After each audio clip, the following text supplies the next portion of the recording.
Paris ஒலிம்பிக்ஸ்ல ஒரு boxing match நடந்துச்சு. அதுதான் இன்னைக்கு குளோபல் சென்சேஷன். எல்லாரும் அதை தான் இன்னைக்கு பேசிட்டு இருக்கோம். அதுக்கு முன்னால வழக்கமா என் டேபிள்ல வந்து ஒரு புக்கு தான் இருக்கும். ஆனா இன்னைக்கு 5 புக் இருக்கு. ஏன்னு நான் சொல்றேன்.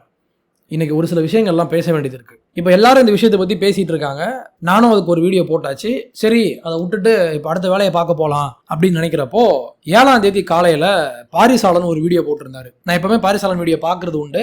1வது நிமிஷம் 6வது செகண்ட்ல வருண் ஒரு விஷயம் சொன்னாரு. அவளும் பெண் தானே, அப்படி பாருங்கப்பா அப்படிங்கிற மாதிரி வந்து பாத்தீங்கன்னா நிறைய பேர் நம்ம ஊர்லயே வீடியோ எல்லாம் போட ஆரம்பிச்சிட்டாங்க. விக்கிபீடியா பார்த்து மக்களுக்காக நிறைய சேவை செய்யணும் அப்படிங்கறதுனால. எனக்கு விக்கிபீடியான்னு சொன்ன உடனே, விக்கிபீடியா யாரு? நம்ம மதன் கௌரி. மதன் கௌரி இதை பத்தி வீடியோ போட்டிருக்காரா, ஓகே அவரை கலாய்க்கிறாங்க போல அப்படின்னு நினைச்சிட்டு அந்த வீடியோவை அங்கேயே நான் பாஸ் பண்ணிட்டு, இன்னும் நான் வீடியோ ஃபுல்லா பார்க்கல, மதன் கௌரி சேனலுக்கு நான் போனேன். வழக்கமா மதன் கௌரியை நான் பாக்குறது கிடையாது. பார்த்தா நமக்கு தான் டென்ஷன் ஆகும். ஏன்னா அவர் பேசுற ஒவ்வொரு வீடியோவுக்கும் பதில் வீடியோ என்னால போட முடியும். எல்லாமே அபத்தம். அவர் டெய்லி ஒரு வீடியோ போடுறாரு இல்லையா, டெய்லி போடுற ஒவ்வொரு வீடியோவையும் டீபங்க் பண்ணி இப்படி முட்டாத்தனமா பேசி வச்சிருக்கான் அப்படின்னு சொல்லி என்னால பதில் வீடியோ போட முடியும். அந்த அளவுக்கு கண்டென்ட்டை அள்ளி கொடுக்கக்கூடிய ஒரு அறிவாளி தான் இந்த மதன் கௌரி. சரி, இவன் இதை பத்தி என்ன பேசியிருக்கான் அப்படின்றத போய் நான் தேடி பார்த்தேன். அவனை அவன் தான் சொல்லுவேன். அவனுக்கு எந்த மரியாதையும் கிடையாது. ஏன்னா மரியாதைக்குரிய நபர் அந்த ஆள் கிடையாது. வீடியோ ஆரம்பிச்சு 1வது நிமிஷம் 25வது செகண்ட்ல அவர் என்ன சொல்றாருன்னா, இந்த மாதிரி எலான் மஸ்க், ஜே.கே. ரவுலிங் அவங்க எல்லாம் இதை பத்தி பேசியிருக்காங்க. ஆனா கடைசியா என்ன தெரிய வந்திருக்கு அப்படின்னா, இவங்க எல்லாம் லூசு பசங்கன்னு தெரிய வந்திருக்கு.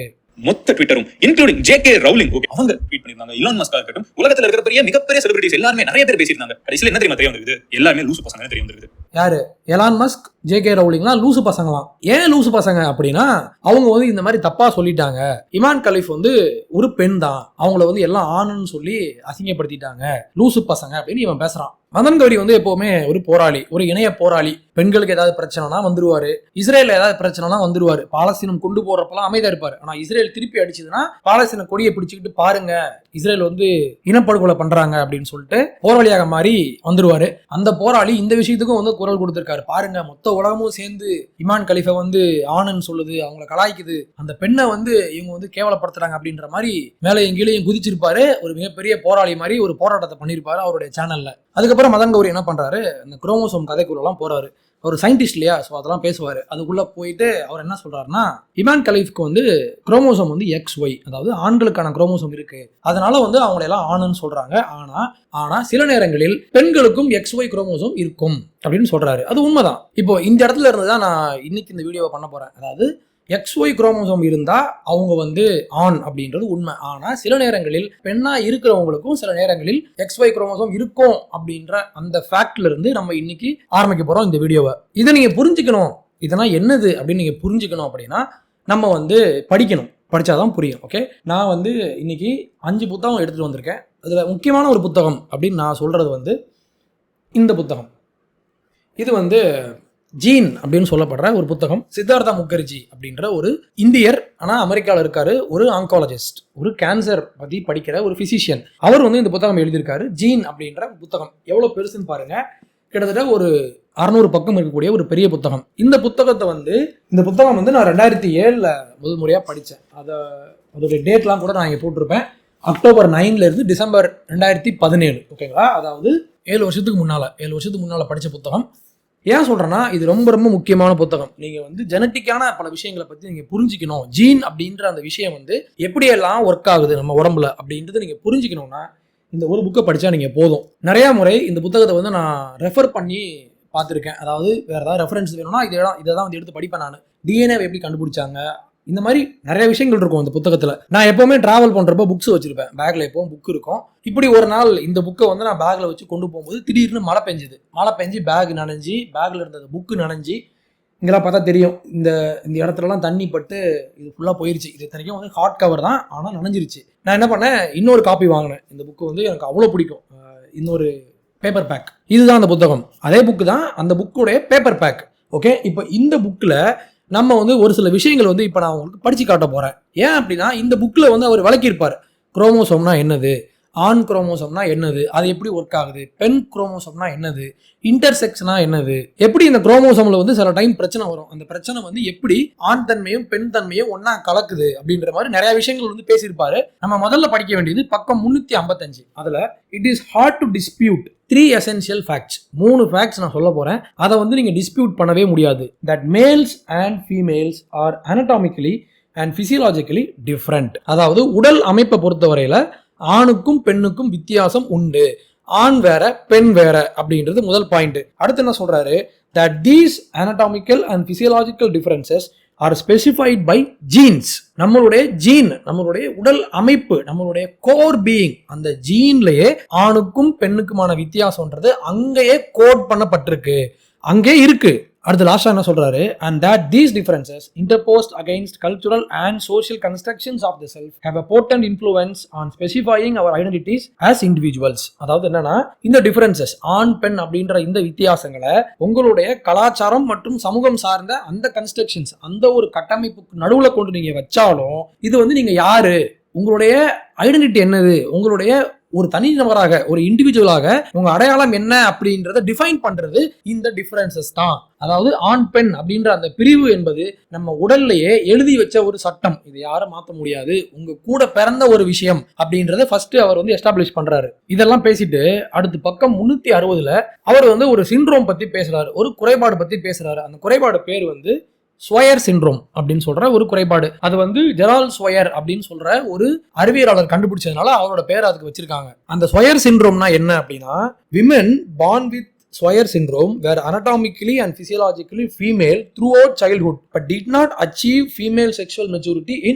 early adulthood. அதாவது இந்த குறைபாடுல பிறக்கிற பெண்கள் வந்து பெண்களாகவே இருந்தாலும், அனடாமிக்கலி அவங்க பெண்களாகவே இருந்தாலும் ஒரு செக்ஷுவல் மெச்சூரிட்டி அவங்களுக்கு இருக்காது. பெண் தன்மை அவங்களுக்கு வந்து ஒரு பெண் வந்து அவங்களுக்கான ஒரு செக்ஷுவாலிட்டி இருக்கும்ல, அது வந்து அவங்களுக்கு முழுமையாக வளர்ந்திருக்காது. ஏன் அப்படின்னா, when their cells were examined, geneticists discovered that these women had XY chromosomes in all their cells. அதாவது ஆராய்ச்சி பண்ணி பார்க்குறப்போ அவங்க செல்ல, இந்த பெண்களுடைய செல்லு உள்ள வந்து XY குரோமோசோம் உள்ள இருக்கு. XY குரோமோசோம் யாரோடது? ஆண்களுடையது. ஆண்களுடைய குரோமோசோம் அவங்களுடைய எல்லா செல்லையும், பாடியில் இருக்கிற மொத்த செல்லையும் ஆண்களுக்கான குரோமோசோம் இந்த பெண்களுடைய உடம்புல இருக்கு அப்படின்றத கண்டுபிடிச்சாங்க. எவ்ரி செல் வாஸ் குரோமோசோமலி மேல். ஒவ்வொரு செல்லும் குரோமோசோமை பொறுத்தவரை ஆண். ஆனா yet the person built from these cells was anatomically, physiologically and psychologically female. இவங்க வந்து எல்லா விதத்திலையும் பெண்களாக இருந்தாலும் அவங்க குரோமோசோமலி அவங்க வந்து ஆண். அடுத்து வந்து ரொம்ப முக்கியம், அவர் என்ன சொல்றாரு, ஏ உமன் வித் ஸ்வயர் சிண்ட்ரோம் அப்படின்னு சொல்லிட்டு விமனை வந்து கொட்டேஷன்ல போடுறாரு. நம்ம எப்போ வந்து கொட்டேஷன்ல போடுவோம், ஒரு விஷயத்தை வந்து இப்படி அசியூம் பண்றாங்க அப்படின்றத சொல்றதுக்காக தான் விமன் அப்படின்னு சொல்லி அதை கொட்டேஷன்ல போட்டுட்டு, அதாவது so called woman, a woman with Swyer syndrome had been born with the male chromosomal pattern, that is XY chromosomes, in all of her cells but had somehow failed to signal maleness to her body. அதாவது எல்லா செல்லையும், உடம்புல இருக்கிற எல்லா செல்லையும் ஆண் தன்மைக்கான chromosome இருக்கு, ஆனா ஆண் தன்மை முழுமையாக வரல. அடுத்து பக்கம் 362, அதுல என்ன சொல்றாருன்னா, swear syndrome does disrupt some aspects of the anatomical development of females. In particular, breasts do not form properly and ovarian function is abnormal, resulting in low levels of estrogen.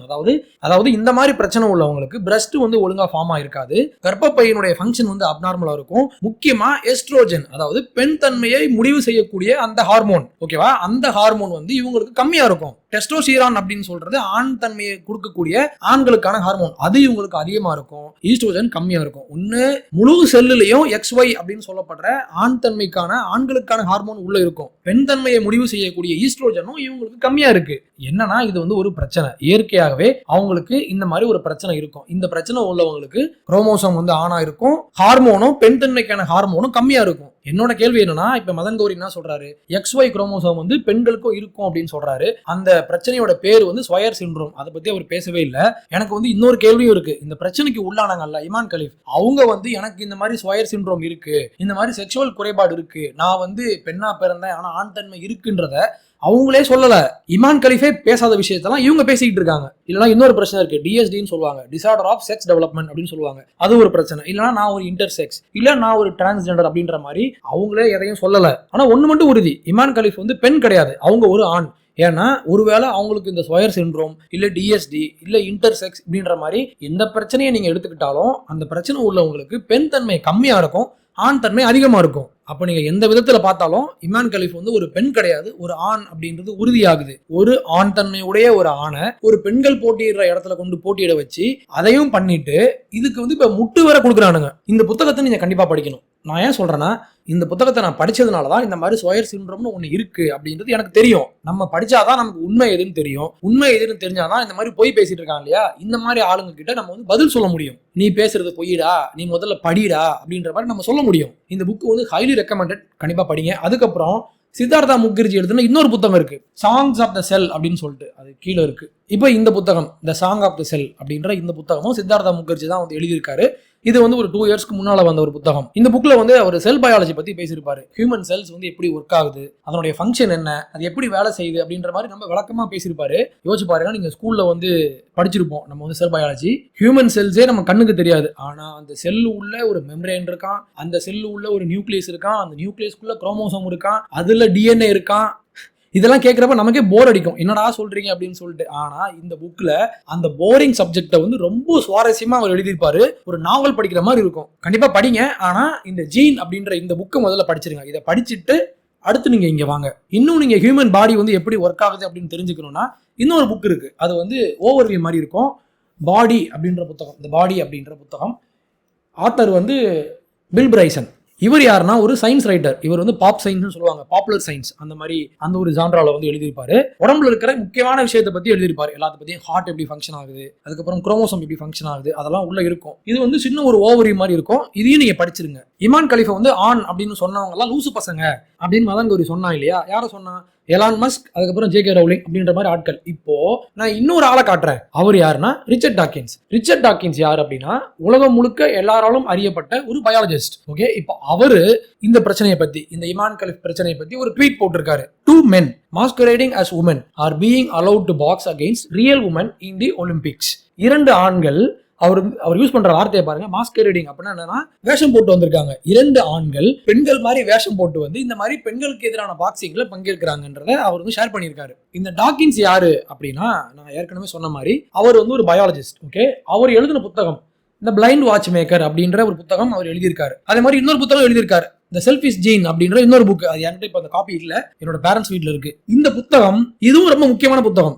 Evolution தியரியை பத்தி நீங்க புரிஞ்சுக்கணும் அப்படின்னா நீங்க வந்து இந்த புத்தகத்தை படிச்சா போதும். ரொம்ப கிளியரா இருக்கும், ரொம்ப கிளாரிட்டியோட அவர் எழுதியிருப்பாரு. இந்த புத்தகத்தை எழுதின அதே டாக்கின்ஸ் அவர் தான் இப்படி சொல்லியிருக்காரு, இந்த மாதிரி பெண்களுடைய ஸ்போர்ட்ஸ்ல ஆண்கள் கலந்துக்கிறாங்க, இது வந்து தப்பு அப்படின்னு அவர் ஷேர் பண்ணியிருக்காரு. இதே டாக்கின்ஸ் தான் ஒரு 6 மாசத்துக்கு முன்னால பிப்ரவரி மாசம் 16ஆம் தேதி ஒரு போஸ்ட் போட்டிருப்பாரு. அவரோட யூடியூப்ல ஒரு கம்யூனிட்டி போஸ்ட் போட்டிருந்தாரு. அந்த போஸ்ட்டை இதை வந்து அவர் போஸ்ட் போட்ட அன்னைக்கே நான் வந்து ஸ்கிரீன்ஷாட் எடுத்து வச்சிருந்தேன். அதுல அவர் என்ன சொல்றாருன்னா, சயின்டிபிக் அமெரிக்கன் அப்படின்னு ஒரு மேகசின் இருக்கு, அந்த மேகசின்ல வந்த ஒரு ஆர்டிகிளை வந்து இவர் விமர்சனம் பண்றாரு. அவர் என்ன சொல்றாரு பாருங்க, this ridiculous article shame on the once great scientific American ignorantly misunderstands the nature of the sex binary அப்படின்னு சொல்லிட்டு அவங்க என்ன எழுதுனாங்க அப்படின்றத ஒரு கோட் பண்றாரு.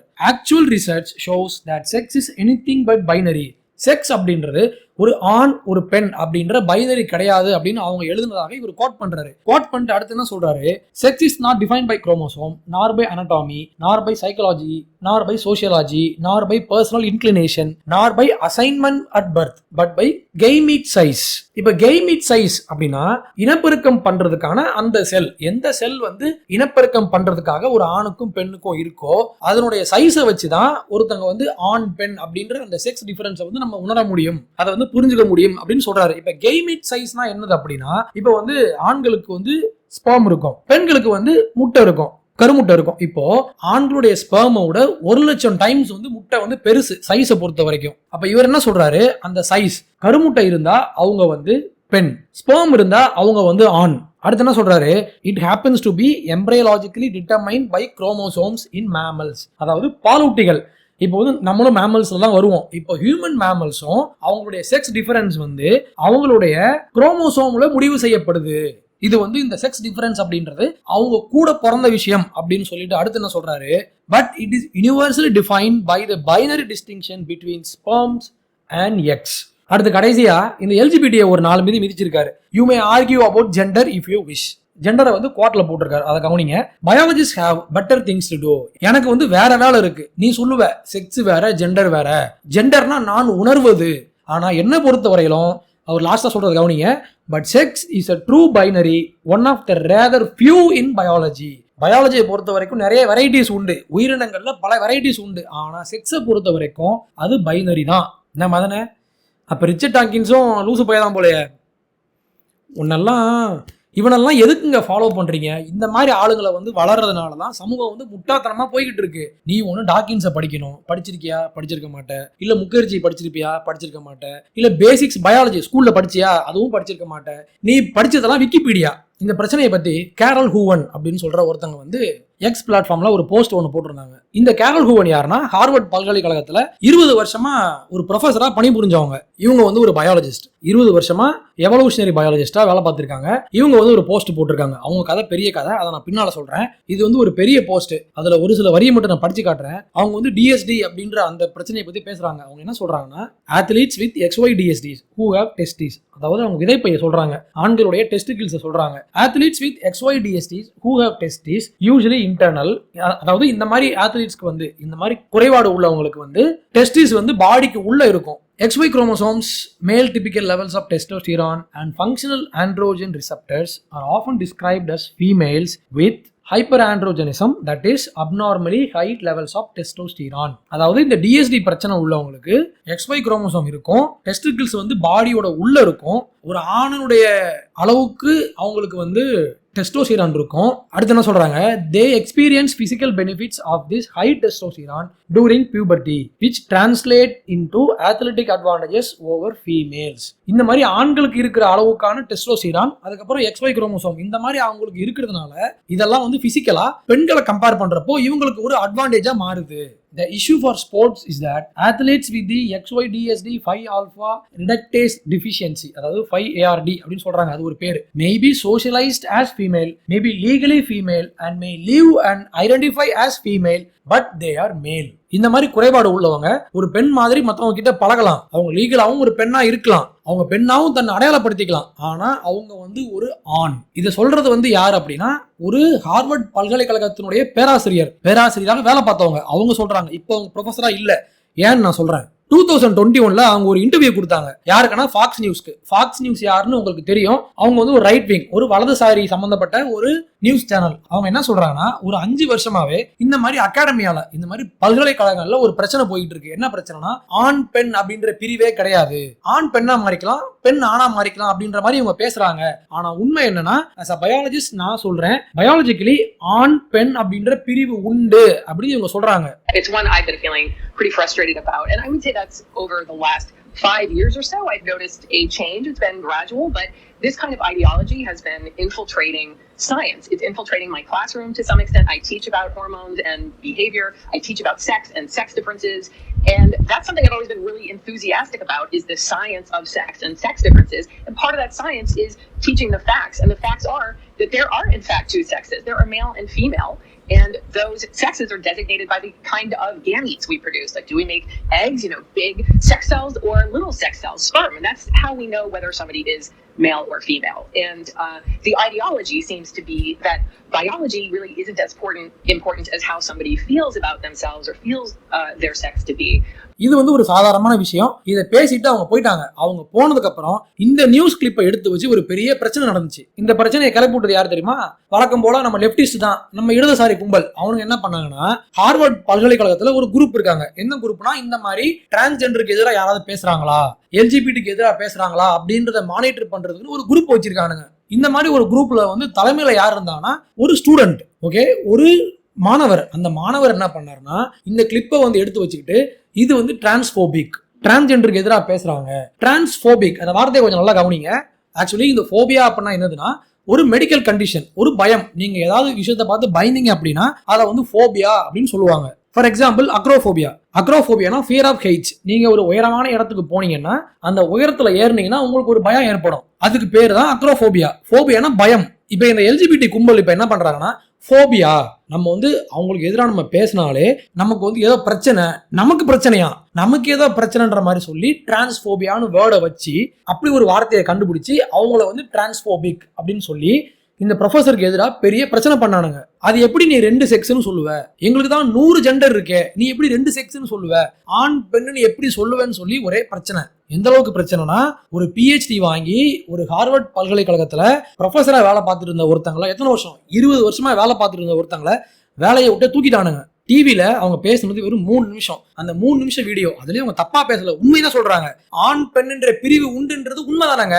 இதை சொன்னதுக்காக இந்த எல்ஜிபிடி கும்பல், இந்த கும்பல் எல்லாம் சேர்ந்து அவங்கள வந்து இப்ப வேலையை விட்டு தூக்கியாச்சு. இதுக்குதான் நான் சொல்றேன், இந்த எல்ஜிபிடி கும்பல் வந்து ரொம்ப ஆபத்தான கும்பல், ரொம்ப மோசமான கும்பல். அவங்களுக்கு எதிராக நம்ம மாற்று கருத்து பேசினா, மாற்று கருத்துன்றது உண்மைதானே, உண்மையான கருத்தை சொன்னா கூட நான் சொல்றதுதான் உண்மை, என் உண்மையை நீ ஏத்துக்கோ, you need to accept my truth, எனக்குன்னு ஒரு ட்ரூத் இருக்கும், அதை அக்செப்ட் பண்ணிக்கோ, இல்லைன்னா உன்னை இப்படித்தான் பண்ணுவேன். இப்போ கொஞ்ச நாளைக்கு முன்னால இதே கேரல் ஹூவன் வந்து ஒரு புக் எழுதியிருந்தாங்க, testosterone the story of the hormone that dominates and divides us அப்படின்ற புத்தகம். அந்த புக்கு வந்து நான் ஒரு 7 மாசத்துக்கு முன்னால நான் வாங்கினேன். வாங்கி மேலே எங்கேயோ வச்சா இன்னும் படிக்கல. அதை படிச்சிருந்தா இன்னும் பெட்டரா பேசியிருக்கலாம். சீக்கிரம் படிக்கணும். கடைசியா ஒரு விஷயம் பேசி முடிச்சிடலாம். நான் லாஸ்டா போட்ட வீடியோக்கு வந்து ஒருத்தவங்க வந்து கமெண்ட் பண்ணியிருந்தாங்க. அவங்க என்ன சொன்னாங்கன்னா, this was a mistake from the management of Olympics. Why are you diverting it to LGBTQ? Imane Khelif வந்து பெண்ணா நினைச்சு பெண்களோட பாக்ஸிங்ல விட்டது தப்பு. இது வந்து ஒலிம்பிக்ஸோட மிஸ்டேக். நீ எதுக்கு எல்ஜிபிடியை உள்ள இழுக்கிறன்னு கேட்கறாங்க. நியாயமான கேள்விதான், நான் பதில் சொல்றேன். போன ஒலிம்பிக், அதாவது 2020 ஒலிம்பிக்ஸ்ல லாரல் ஹப்பார்ட் அப்படின்ற ஒருத்தங்க வந்து வெயிட் லிஃப்டிங்ல வந்து போட்டி போட்டாங்க.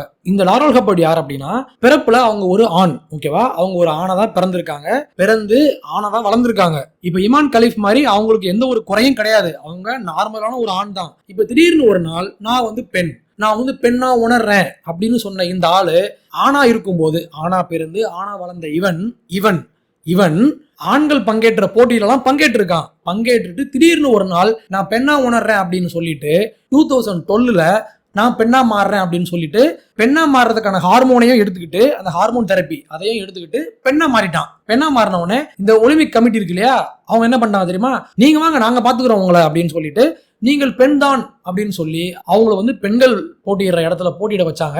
அங்கேயே அவங்க தோத்துட்டாங்க.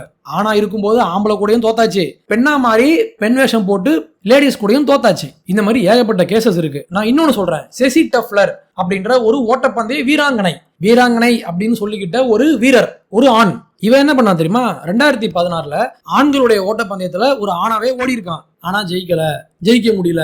உடனே என்ன பண்ணிட்டான், நான் வந்து பெண்ணா உணர்றேன் அப்படின்னு சொல்லிட்டு 2019ல பெண்கள், நிஜமான பெண்கள், உண்மையான பெண்கள், பயாலஜிக்கலி பெண்களா இருக்கவங்க கூட ஓடுறதுக்கு இவனுக்கு அனுமதி கிடைச்சது. அது எப்படி அனுமதி கொடுத்தீங்க அப்படின்னா, எப்பா அவர் வந்து போன வருஷம் ஆணா உணர்ந்தார், இந்த வருஷம் பெண்ணா உணர்ந்து விட்டார், அதனால அவர் பெண் அப்படின்னு சொல்லி பெண்கள் ஓடுற ஓட்டப்பந்தயத்துல அந்த ஆம்பளை ஓடுறதுக்கு அனுமதி கொடுத்தானுங்க. உலகம் எப்படி போயிட்டு இருக்கு பாத்தீங்களா, ஆணா பிறப்பாங்க, ஆணா வளருவாங்க, ஆண் தான் அவங்க, ஆண்கள் போட்டியில பங்கேற்பாங்க. ஆனா திடீர்னு ஒரு நாள் நான் ஒரு பொண்ணு அப்படின்னு சொல்லுவாங்க. சொன்ன உடனே எல்லாரும் சேர்ந்து வாமா உனக்கு தான் வெயிட் பண்ணிட்டு இருந்தோம் அப்படின்னு சொல்லி அவங்கள வந்து பெண்கள் கேம்ல சேர்த்து விட்டு பெண்ணா மாத்தி பெண்ணா விளையாட விடுறது. ஆனா இருந்து பெண்ணா மாறி பெண்களுடைய போட்டியில போட்டி போடுறது மட்டும் இல்லாம இந்த சிசி டெல்ஃபர்ன்றவங்க ஒரு புக் வேற எழுதியிருக்காங்க. என்ன புக் தெரியுமா, make it count, my fight to become the first transgender Olympic runner. நான் எப்படி வந்து ஒரு டிரான்ஸ்ஜெண்டரா மாறி ஒரு ஆண் நான் எப்படி பெண்ணா மாறி ஒலிம்பிக்ல வந்து பெண்கள் விளையாடுற விளையாட்டுல நான் விளையாண்டேன், என்னை எப்படி உள்ள விட்டானுங்க அப்படின்ற கதையை ஒரு புக்கா வர எழுதி வச்சிருக்காங்க. நான் எப்பவும் சொல்றதுதான், இந்த பிரச்சனை வந்து இன்னும் நம்ம ஊருக்கு வரல, ஆனா சீக்கிரம் வரும். எவனாவது வருவான் பாருங்களேன், நான் வந்து ஆண் ஆனா பெண்ணா உணர்றேன் அப்படின்னு சொல்லிட்டு வருவான் பாருங்க. இதுக்கெல்லாம் காரணம் யாரு, இதெல்லாம் வளர்த்து விட்டது யாரு, இதெல்லாம் ப்ரமோட் பண்றது யாருன்னா எல்ஜிபிடிக்யூ. அந்த கும்பல் தான் இதெல்லாம் தூண்டி விடுறது. நீ பெண்ணா இருந்தா பரவாயில்ல ஆணா மாறிக்கோ, ஆணா இருந்தா பரவாயில்ல பெண்ணா மாறிக்கோ அப்படின்ற மாதிரி தூண்டி விட்டு இந்த மாதிரி வேலையை பண்றதெல்லாம் இந்த கும்பல் தான். ஒரு ஆம்பளை ரன்னிங் ரேஸ்ல ஓடிட்டு ஜெயிக்க முடியல, பெண்ணா மாறிட்டான். பெண்ணா மாறின ஒருத்தனை வந்து புத்தகம் எழுத வச்சு அவனை வந்து ப்ரமோட் பண்றானுங்க. இது எல்லாத்தையும் பண்றது, இந்த மொத்த வேலையும் பண்றது யாருன்னா எல்ஜிபிடிக்கு மாஃபியா. நான் அவங்கள மாஃபியான்னு தான் சொல்லுவேன். ஸோ அவ்வளவுதான், வீடியோ முடிச்சுக்கலாம். நீங்க என்ன பண்ணணும்னா உண்மையை போய் பேசுங்க, மக்கள் கிட்ட உண்மையை போய் சொல்லுங்க. இந்த மாதிரி புக்ஸை வந்து தேடி படிங்க. அதை விட முக்கியமா மதங்கௌரி சொல்றதை கேட்காதீங்க, அவன் பொய்யை மட்டும் தான் பேசுவான். நன்றி, வணக்கம்.